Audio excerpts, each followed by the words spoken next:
Well, hello there YTPC. Today I am breaking in my new Peterson Irish Hut Bulldog with some sweet Killarney. I haven't filled it up all the way because apparently that's bad when you're breaking in a pipe. But breaking in this pipe, buying this pipe should I say, got me thinking.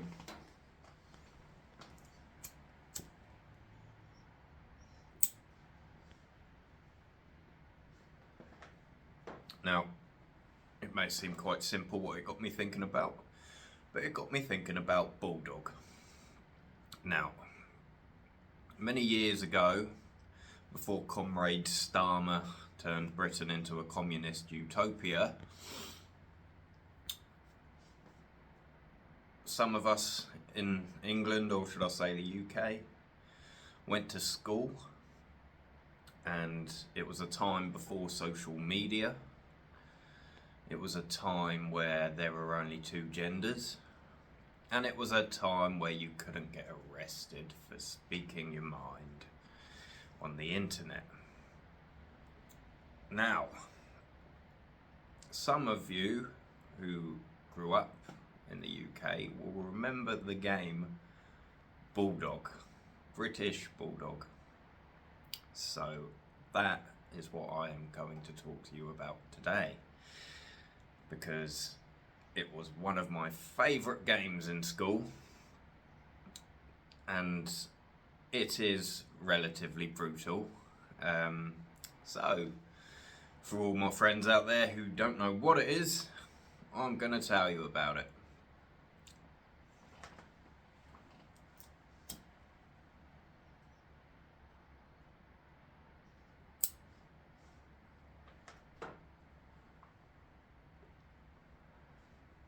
So, what is British Bulldog?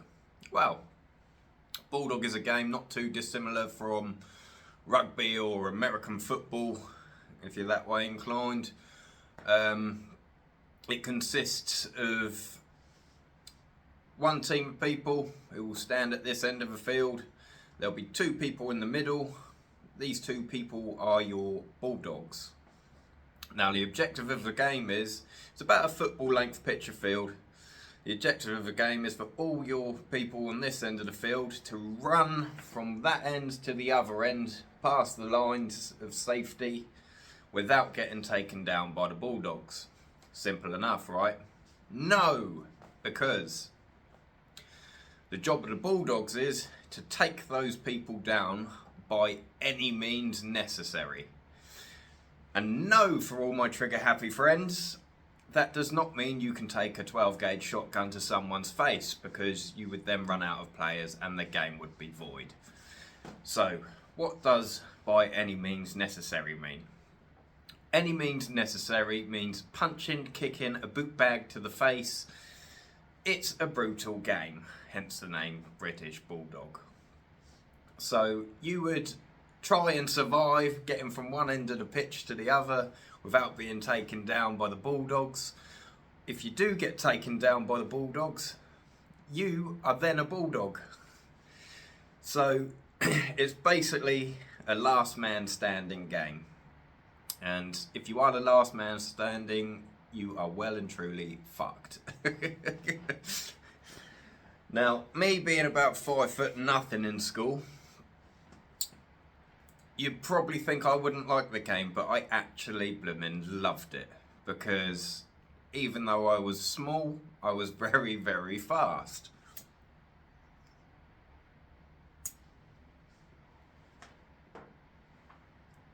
So quite often, much to my dismay, I was the last man standing. And at that point, you just have to do your best to take a beating the best you can. Because there's no way, with half a blooming school as Bulldogs, you're getting from one end of the pitch to the other. Sometimes, if you're very, very lucky, you can do it. It has been done. But 9 out of 10 times, you are not getting there. So, Bulldog is, wow, it was a brilliant game, you know.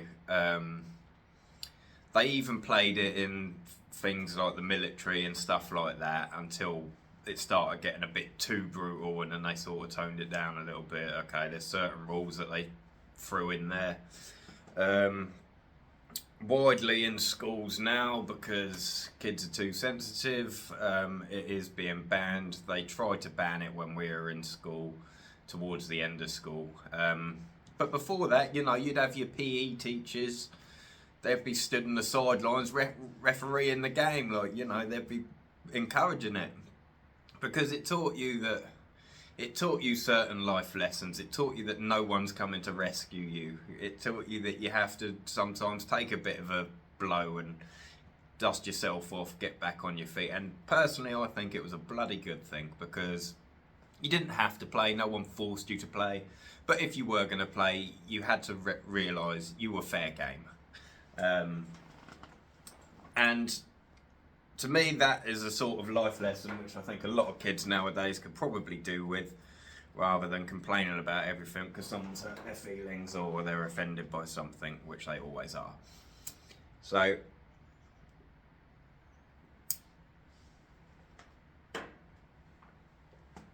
where did the controversy come in?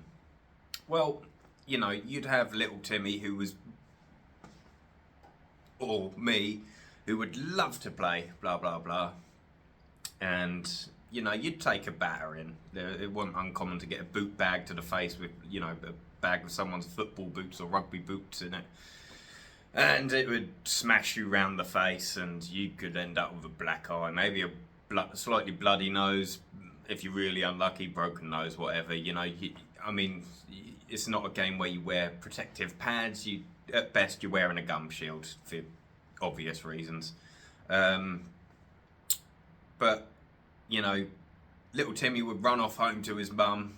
She'd hit the roof because he's black and blue, and, oh, what happened to you? Oh, I was playing British Bulldog. She'd bring up the school would get an earful, and they'd say, okay, enough's enough. Anyway, that built up over time, and they tried to ban it in schools. Like I said, it was towards the end of when I left school they tried to ban it. However, it didn't stop us, because how are you going to stop a whole school having a game of Bulldog when everyone wants to play it?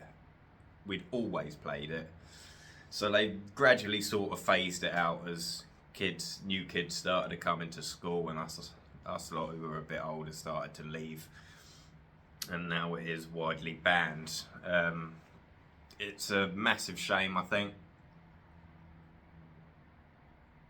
You know, it was one of those games that was a staple of your childhood. That with Manhunt, Dead Letter. I mean, Manhunt wasn't really brutal, but Dead Letter was. And so was Bulldog, but it was a fantastic game. It taught you to stand on your own 2 feet, and it didn't matter whether you're massively tall or massively small. If you're a Bulldog, you're aggressive. Even if you're not the Bulldog, you're escaping. Sometimes you have to hit back to escape. So what constituted as a takedown in Bulldog was, yes, it was brutal. You could punch someone in the face, you could kick someone, whatever. But a takedown had to be, you had to get the person on the floor and their shoulders had to be on the ground. Otherwise, they're not taken down. So it wouldn't be uncommon to see one Bulldog go after someone, get them on the ground, they couldn't quite get their shoulders down, and you get another Bulldog to jump on top of them, pin their shoulders down, they're now a Bulldog. You know, and it was good fun. It was good. It was, in retrospect, harmless. No one actually wanted to kill the other person, but you had to have your wits about you, and you had to expect to get a bit bloody.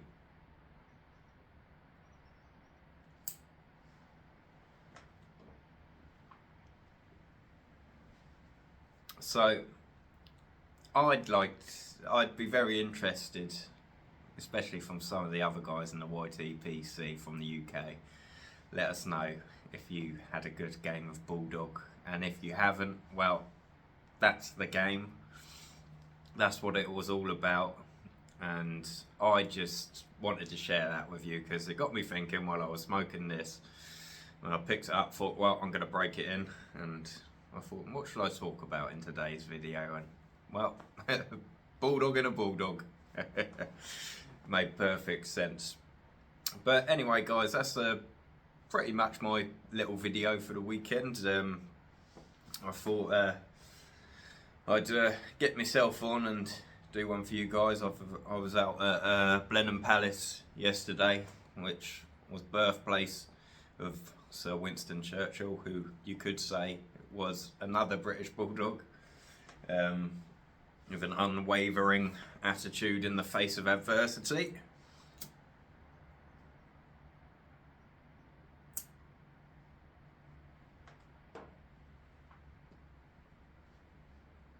So, yes, that is pretty much today's video. The weather's absolutely shocking down here today. Hammering down, so I thought I'd wrap up, tuck up in the garage, do my video, and then I'm probably going to have a chilled out day for the rest of the day before I'm back to work tomorrow, before the get all the mad Christmas rush done. I've got to say, I'm very impressed with this pipe though. It's I expected it to be quite a tight draw. It's not. I think it's got quite a wide mouthpiece. You get sort of quite a cool smoke from it. As always, I natter too much and can't keep it lit.